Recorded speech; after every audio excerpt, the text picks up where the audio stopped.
Boa noite, irmãos. Bom vê-los, revê-los e nos reunindo em torno da palavra, em torno de Cristo, em torno daquilo que é eterno. Temos vivido dias em que temos visto e vivido muitos problemas. A humanidade passa por várias crises, né? Crises existenciais, crises financeiras, crises físicas, crises psicológicas, psíquicas. Vivemos em dias em que podemos perceber os males se multiplicando, né? E no meio disso tudo, eu e você temos uma esperança, temos uma diferença a ser vivida e oferecida à sociedade.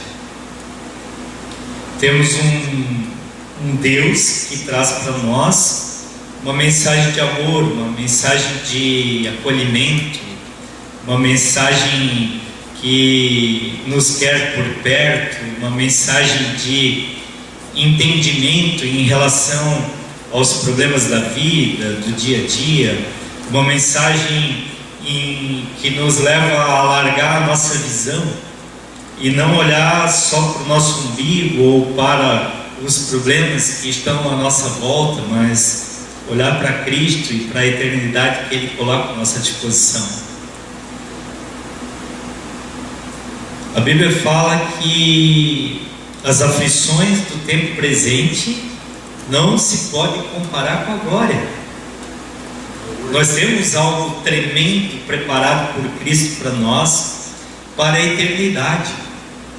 Irmãos, nós estamos vivendo um momento eterno e histórico. Na eternidade você vai lembrar desses momentos atuais e você vai ter como comparar os benefícios da eternidade sem problema, sem dor, sem choro, uma eternidade sem dificuldades, onde você vai poder viver eternamente glorificando a Deus e ao Cordeiro, porque agora você sabe o que é o bem e o que é o mal.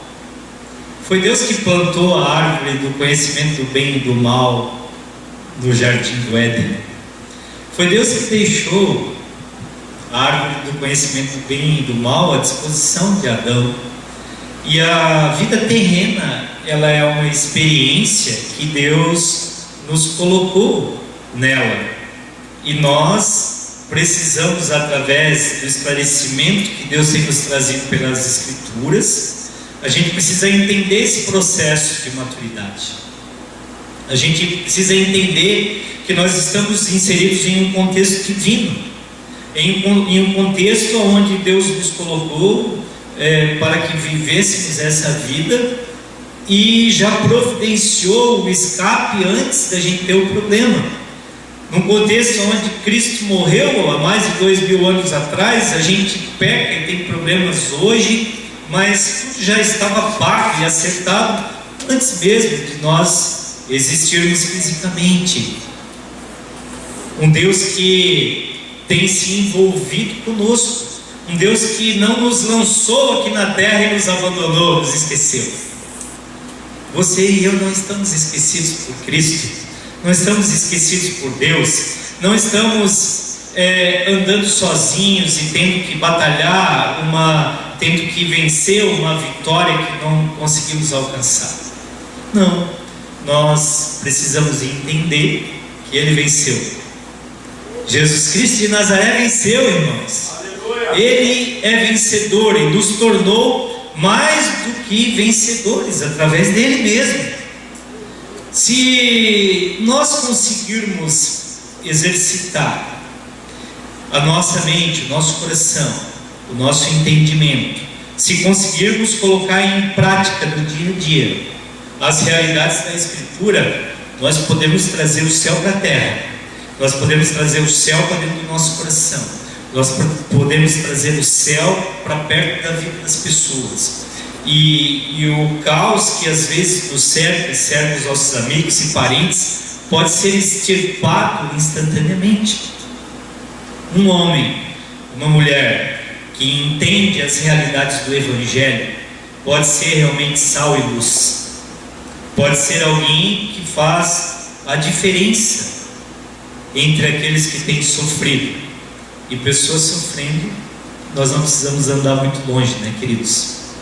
O apóstolo Paulo, ele era aquele que estava responsabilizado por Cristo de levar o Evangelho àqueles que não eram judeus, ou seja, que não estavam inseridos no contexto do povo de Deus, e de fazer com que eles fossem acolhidos pela palavra.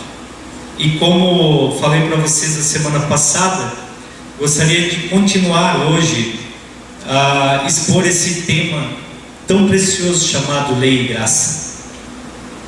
Nós estávamos na semana passada verificando o livro de Gálatas, e através das escrituras, da carta escrita por Paulo ao povo que vivia na Galácia, nós podemos verificar o quanto havia de diferença naquilo que acontecia antes de Jesus e aquilo que acontecia depois de Jesus.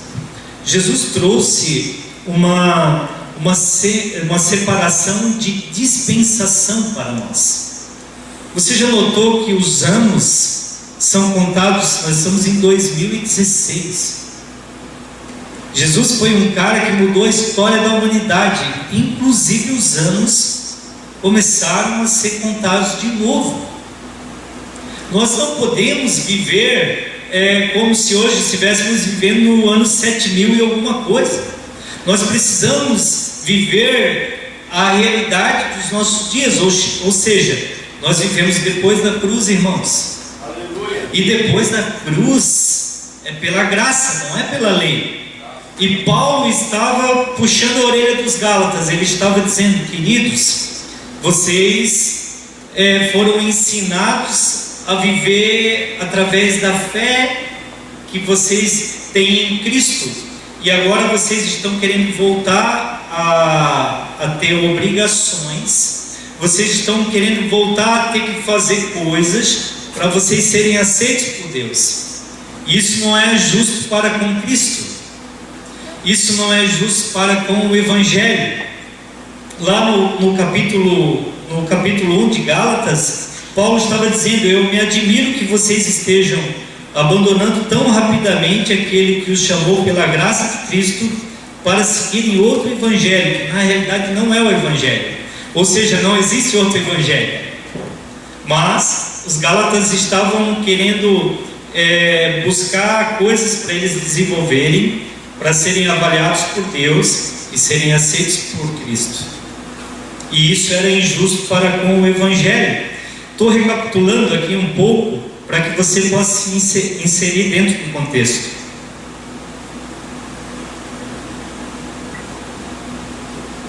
Falamos também na semana passada, no capítulo 2 de Gálatas, versículo 16, sabemos que ninguém é justificado pela prática da lei, mas mediante a fé em Cristo Jesus. Paulo estava dizendo para os Gálatas, ou seja, ninguém vai ser justificado por ser bonzinho, por praticar as coisas de forma totalmente correta. Vocês são justificados pela fé, e não por aquilo que vocês fazem, mas por aquilo que vocês são. Continuando lá no capítulo 3, no versículo 1, Paulo dá mais uma chamada nos Gálatas. Ele fala: ó Gálatas insensatos, quem os enfeitiçou? Quem está fazendo vocês ficarem cegos ao ponto de não verem que o Evangelho é através da graça e do amor de Deus, e não pelas obras que você pode praticar para com Deus? 3:2. Gostaria de saber apenas uma coisa: foi pela prática da lei que vocês receberam o Espírito, ou pela fé naquilo que ouviram? Será que vocês são tão insensatos que, tendo começado pelo Espírito, querem agora se aperfeiçoar pelo esforço próprio? Vocês, tendo começado pelo Espírito de Deus, pela graça, agora vocês querem fazer com que o esforço de vocês possa tornar vocês perfeitos diante de Deus? A palavra aperfeiçoar é isso, não é pelo esforço. E ali Paulo estava reensinando os Gálatas, chamando eles a atenção em relação às coisas que ele havia ensinado quando estava ali pessoalmente, e que os Gálatas tinham deixado de viver, porque queriam se relacionar com Deus através do aperfeiçoamento próprio, através daquilo que eles tinham a obrigação de fazer pela lei antes de Cristo. E já no 24 ele traz uma introdução ao tema que nós vamos tratar hoje à noite. No 3:24 ele diz: assim, a lei foi o nosso tutor até Cristo, para que fôssemos justificados pela fé. Paulo estava introduzindo um assunto que ele queria tratar no final da carta, lá no 5 e no 6, vão ser temas para outro dia, mas aqui ele estava introduzindo um assunto relacionado a idades espirituais.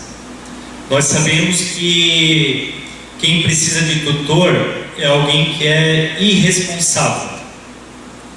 Quem precisa de um guardião é alguém que não é maior de idade, é alguém que não tem capacidade de desenvolver algo, ou seja, ele é considerado alguém que precisa ser guardado, ser protegido por algo que é maior. E quando nós olhamos para a Escritura, nós verificamos que a lei, e isso vai ficar claro no estudo de hoje à noite, a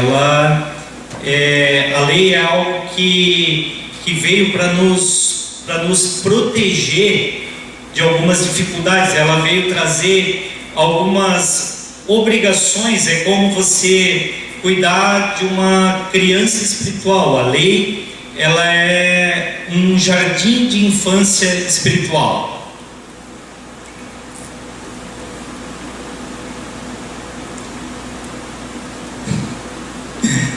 Crianças brincam, né? E a lei, ela vem falar conosco e vem trazer para nós essa ideia de que nós somos crianças espirituais e em Cristo nós precisamos crescer. Amém? Abre aí, querido, Gálatas 4.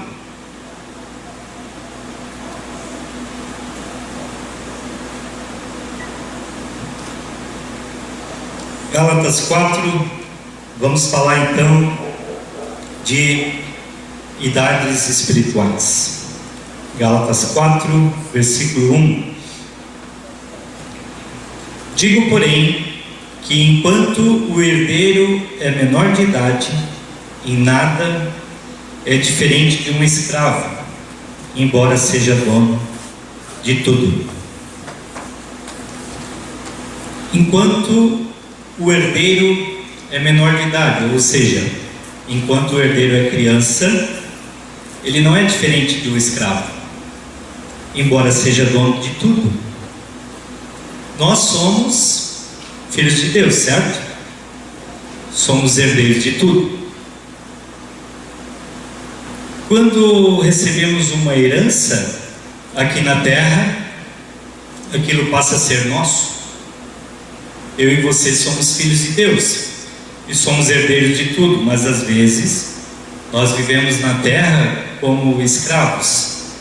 Nós não conseguimos acessar os benefícios, as bênçãos de sermos filhos, porque somos ainda criança e Deus precisa cuidar de nós através da lei, através das obrigações. Você é obrigado a cumprir um determinado mandamento, porque você não é capaz de por amor a Deus, deixar de fazer aquilo que não deveria ser feito. Uma criança, quando ela vai crescendo, a gente vai dando, vai soltando ela, vai confiando mais nela, mas quando ela é menor, nós precisamos protegê-las de algumas coisas que vão fazer com que elas irão se machucar, correto? E é isso que Deus faz conosco através da lei. Ele nos guarda, Ele nos protege, Ele faz com que não aconteçam coisas piores conosco. Mas será que a lei é algo que vai ser necessário para nós como filhos de Deus durante toda a vida? Você como filho de Deus, será que você vai ter que ser tratado por Deus através da lei, com as obrigações de fazer algo? Dessa forma você vai ser sim levado à salvação. Mas será que a salvação é o único propósito de Deus para você aqui na terra? Será que nós não precisamos crescer? Será que nós não precisamos amadurecer espiritualmente? E essa é a reflexão que eu gostaria de ter com você nessa noite. Versículo 2 de Gálatas 4. No entanto, ele está sujeito a guardiães e administradores até o tempo determinado pelo Pai. Quem é criança espiritual, mesmo sendo herdeiro, não é diferente de escravo, é obrigado a fazer algumas coisas e está sujeito a guardiães e administradores até o tempo determinado por Deus. Mas o tempo determinado por Deus já ocorreu, porque Jesus já foi dado. Então cabe a nós entendermos o Evangelho e começarmos a crescer espiritualmente. Hoje a igreja é um lugar que tem muitas pessoas imaturas espiritualmente, muitas pessoas que não sabem quem são, pessoas que não têm entendimento em relação a quem Deus é, a quem Cristo é, aquilo que está à sua disposição, não tem entendimento da quantidade de benefícios e de bênçãos que o Pai possui, não tem entendimento que é um milionário, ou sei lá, alguém riquíssimo espiritualmente, e vivemos sobre a terra mendigando muitas coisas e sem saber quem nós somos, por causa de uma crise de identidade, irmãos. Nós vivemos hoje na terra uma crise de identidade gigantesca, e isso tem assolado as pessoas. Pessoas têm vivido dentro das igrejas e muitas vezes conversado com outras, e ontem mesmo estava com um rapaz e ele falava para mim: eu não sei, depois que eu conheci Jesus, a minha vida piorou, as minhas lutas aumentaram, sabe? Pessoas que não entenderam o Evangelho, pessoas que estão achando que o amor de Deus se revela pela quantidade de dinheiro que nós temos, pela saúde que nós temos, pelas coisas ou pela família. O amor de Deus se revela por Cristo, pela cruz e por aquilo que Ele fez por nós, e não pelo resultado da minha vida. O resultado da minha vida é uma consequência, mas eu não posso me relacionar com Deus por as coisas que acontecem ou deixam de acontecer. Quando tudo dá certo, Deus está me amando, me abençoando. Está dando tudo errado, meu Deus está cabreiro comigo. Não é isso, meus irmãos. Nós precisamos entender o Evangelho da forma correta. Versículo 3 de Gálatas 4. Assim também nós, quando éramos menores, estávamos escravizados aos princípios elementares do mundo. Então Paulo está dizendo que quando alguém é menor, ou seja, alguém é infantil espiritualmente, ele está escravizado aos princípios elementares do mundo. O que é os princípios elementares do mundo? No versículo anterior, ele estava falando de escravidão, e aqui ele fala em escravidão de novo, e escravizado aos princípios elementares do mundo. Um princípio elementar é um ensinamento preliminar, é algo que é um ensino primário, é algo que é dado realmente a crianças espirituais. E aqui ele está dizendo que os princípios elementares do mundo são baseados na lei. Esse versículo está diretamente ligado à lei. Eu queria levá-los comigo para Hebreus 5, onde o autor de Hebreus explica mais claramente o que são os princípios elementares da palavra. E aqui nós podemos verificar que lá em Hebreus a Escritura está tratando também de idades espirituais. Tenha sempre em mente esse tema e comece a analisar e verificar quantos anos espirituais você tem.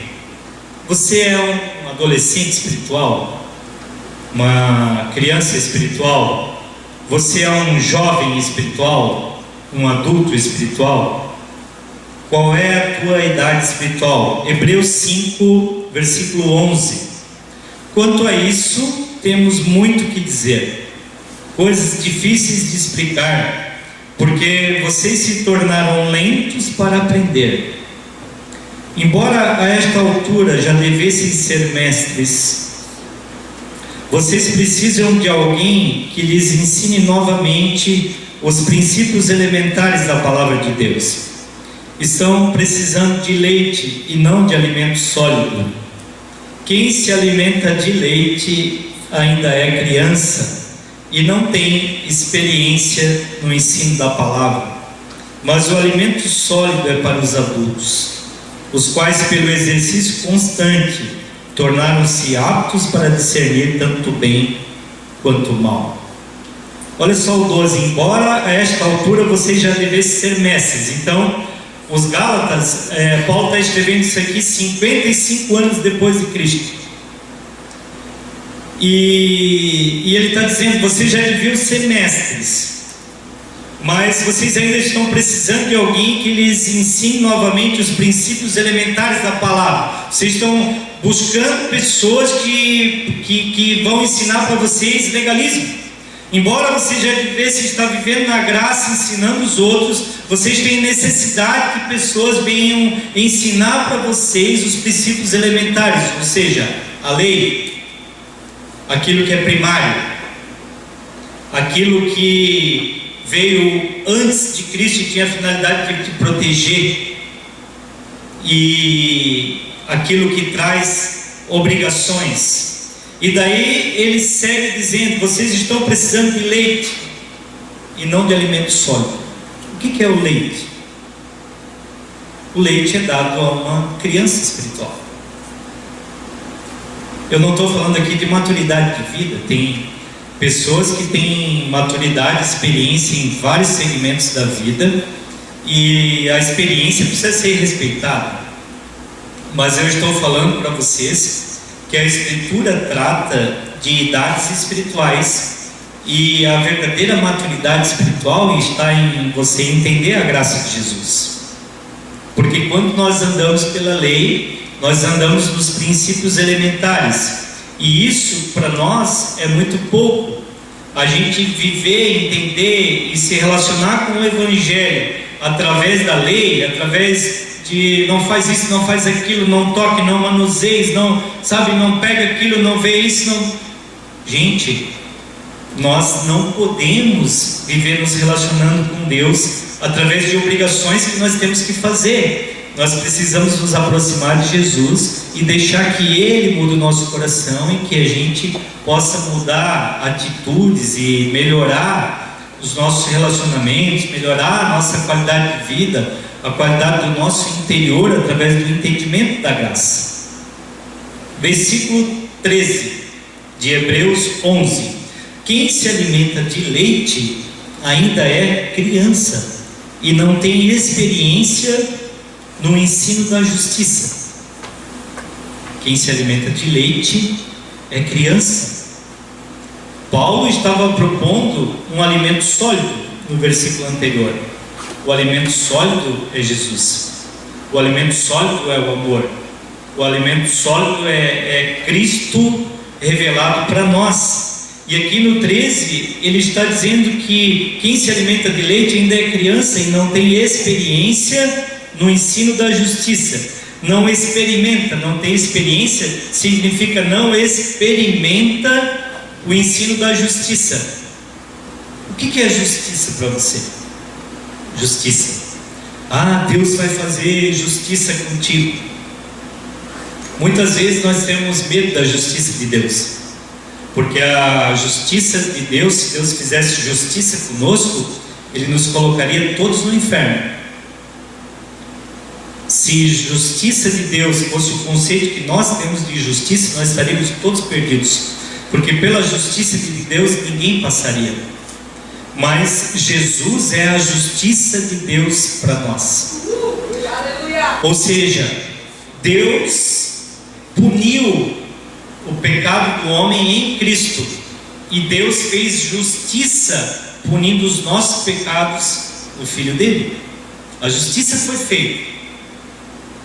Eu quando cometo um crime, por exemplo, se eu mato alguém, eu sou condenado a 3 anos de cadeia.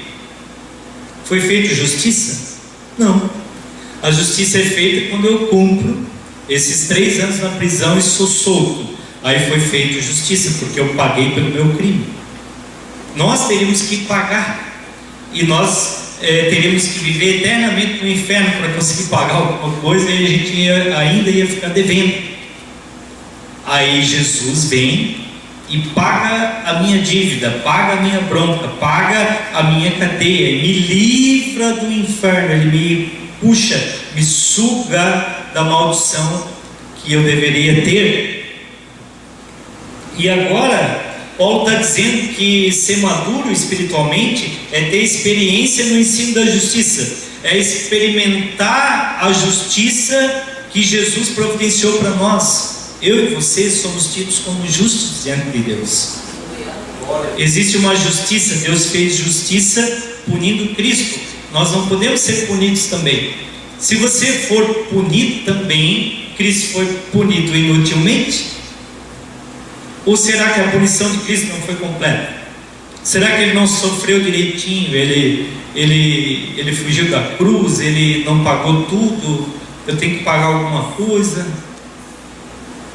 Quando eu tenho experiência, eu experimento o ensino da justiça, eu começo a me libertar, porque eu começo a me aceitar.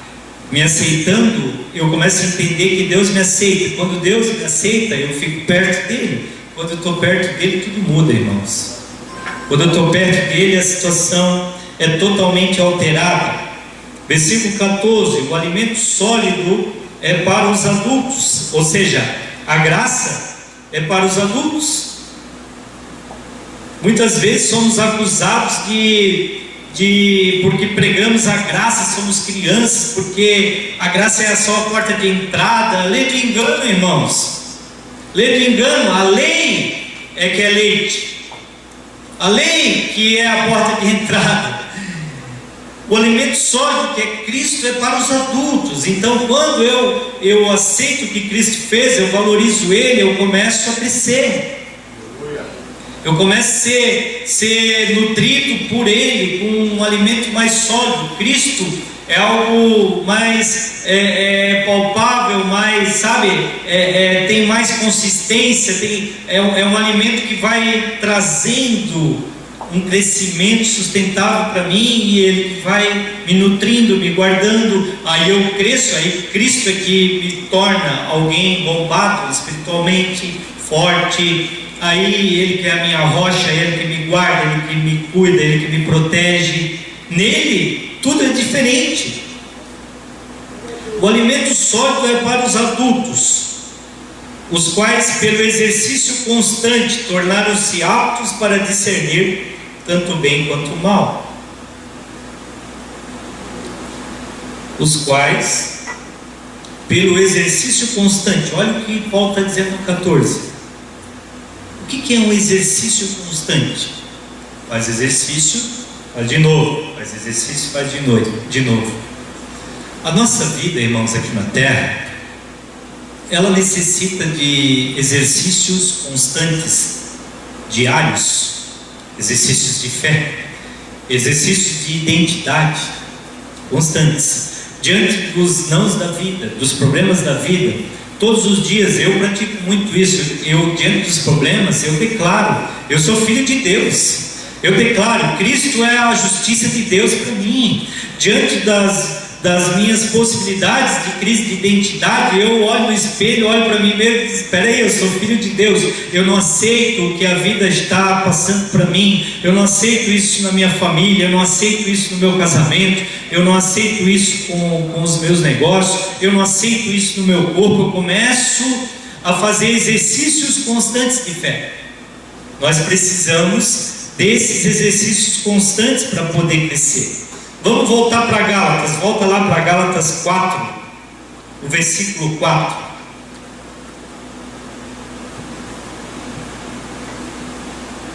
Vamos exercitar a nossa mente para que a gente possa colocar coisas boas no nosso coração. Gálatas 4:4. Mas quando chegou a plenitude do tempo, Deus enviou seu Filho, nascido de mulher, nascido debaixo da lei, a fim de redimir os que estavam sob a lei, para que recebêssemos a adoção de filhos. Quando chegou a plenitude dos tempos. Você já parou para pensar que Jesus veio na plenitude dos tempos? Se você olhar para o mundo helênico da época, o planeta estava preparado para o Evangelho. Estradas haviam sido construídas, haviam várias rotas de navegação. O grego era um idioma falado em todos os cantos, tinha alguém que sabia grego, então havia uma língua universal onde o Evangelho poderia ser propagado. Jesus veio na plenitude dos tempos, na hora certa, no momento correto. Ninguém conseguiu segurar a mensagem da cruz, porque havia possibilidade desse Evangelho percorrer, porque ele viajava dentro do coração das pessoas. O Evangelho entrou no coração das pessoas, ele viajava dentro. Então a igreja foi combatida, foi perseguida, mataram, destruíram, queimaram, mas ninguém conseguiu segurar a mensagem do amor de Deus pela humanidade, porque Jesus veio na plenitude dos tempos, quando não havia mais possibilidade de alguma obra humana ou de alguma espécie de mal conter o Evangelho. Na plenitude dos tempos, o que ele fez no 5? A fim de redimir os que estavam sob a lei, para que recebêssemos a adoção de filhos. Filhos, eu e você somos filhos de Deus, irmãos, para que recebêssemos a adoção de filhos. Eu e você somos adotados, não fomos pegos para criar, fomos adotados, vamos viver eternamente com Ele, junto com Ele, na casa dele, aonde Ele preparou para eu e você morar. Pensa na eternidade, esse Deus criativo querendo a gente com Ele e criando coisas tremendas que a gente nunca viu, nem o olho viu, nem o ouvido ouviu, ninguém nunca entendeu o que Deus tem preparado para aqueles que o amam. É coisa inédita. Vai ser as delícias da terra, vai ser muito mais, talvez isso e tudo mais. A gente nunca vai conseguir entender o que Deus preparou para nós. Versículo 6. E porque vocês são filhos, Deus enviou o Espírito de seu Filho ao coração de vocês, e Ele clama: Abba, Pai. Assim você já não é mais escravo, mas filho. E por ser filho de Deus, por ser filho, Deus também o tornou herdeiro. E porque vocês são filhos de Deus, e porque vocês são filhos, Deus enviou o Espírito de seu Filho ao coração de vocês. Porque você é filho, Deus enviou o Espírito do Filho dele, de Jesus, para o teu coração. Aleluia. Será que você consegue entender essa palavra? Porque você é filho, Deus enviou o Espírito do Filho dele para dentro do teu coração. O Espírito de Jesus está dentro de nós. O Espírito do nosso Mestre nos escolheu como morada, como casa como templo. Como que a gente vai se diminuir se Deus nos exalta ao ponto de viver dentro de nós? Como nós temos coragem de dizer que nós não valemos nada, que nada dá certo para mim? Como nós temos essa ousadia, tendo o Espírito de Jesus enviado da parte de Deus para viver dentro de nós? Jesus se misturou com a gente, irmãos, um Deus encarnado que se misturou num corpo humano, se meteu no meio de lodo, de lama, de lixo, e foi catar ouro, pérolas, foi buscar aquilo que era do Pai. O Espírito do Filho.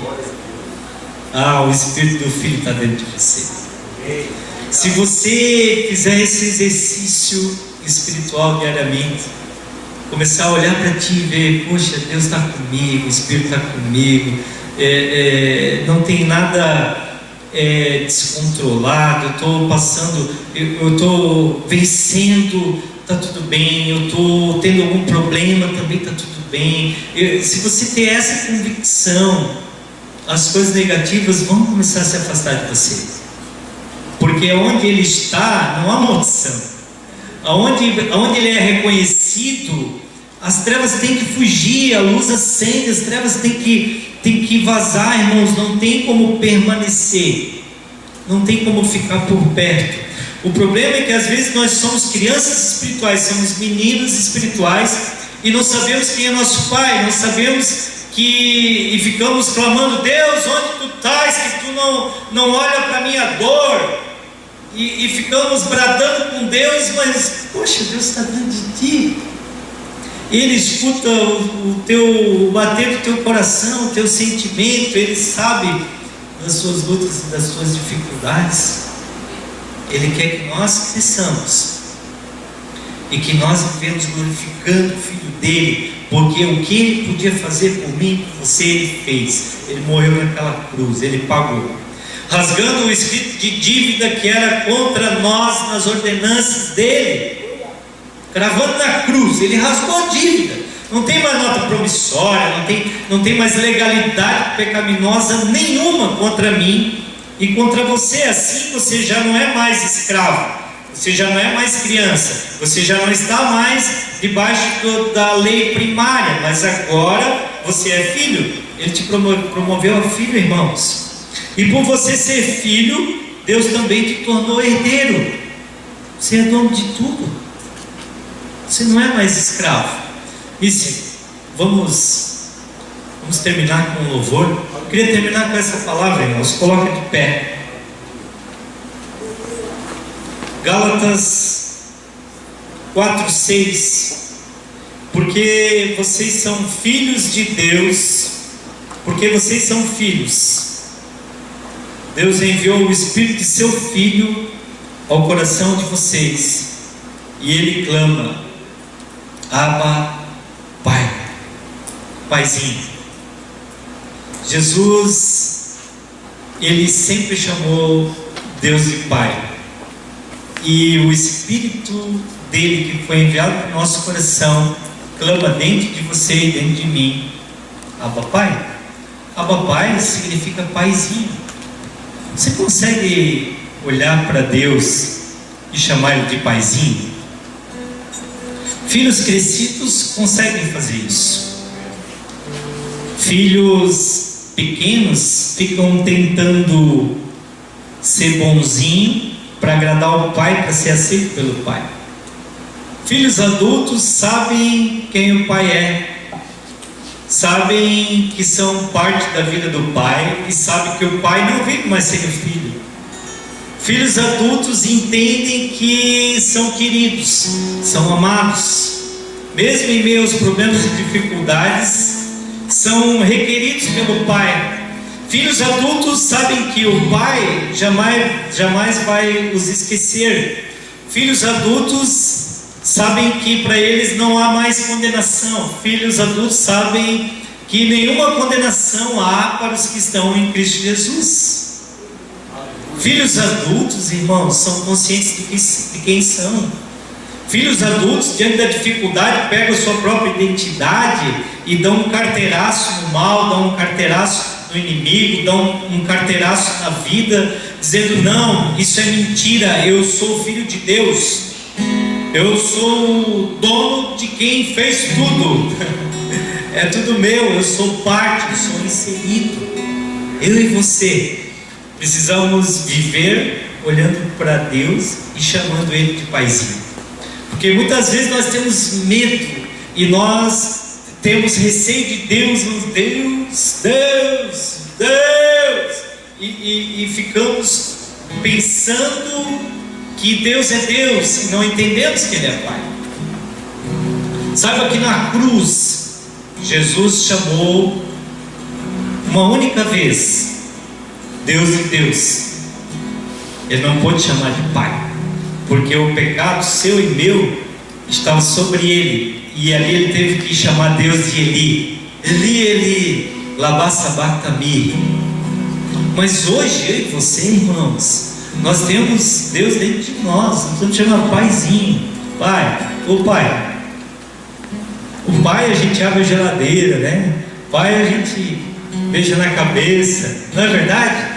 Nós temos Deus, Deus Pai, amém, queridos? Deus abençoe vocês, amém.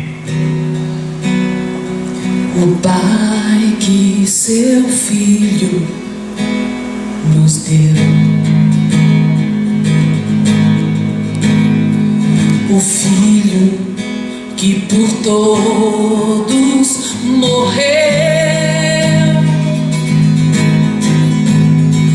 em nós derrama amor e graça e nos convida à sua mesa, nos alcançando.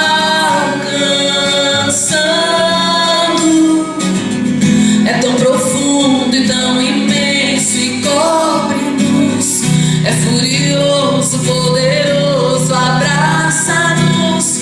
Só Ele pode devolver a vida aos corações. O Pai que seu Filho nos deu, o Filho que por todos morreu,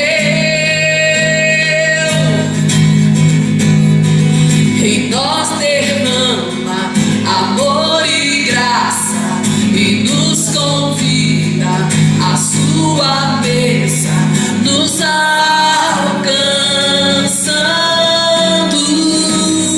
É tão profundo e tão imenso e cobre-nos, é furioso, poderoso, abraça-nos.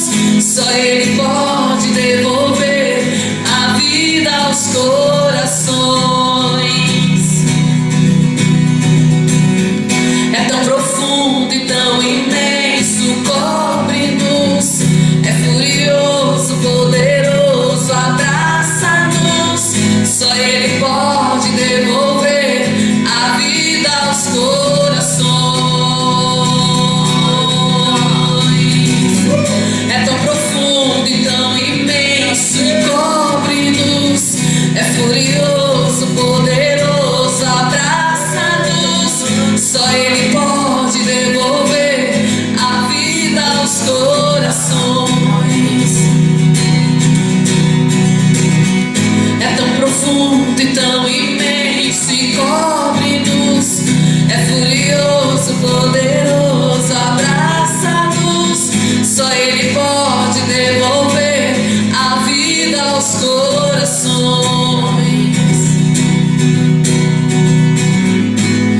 A vida aos corações.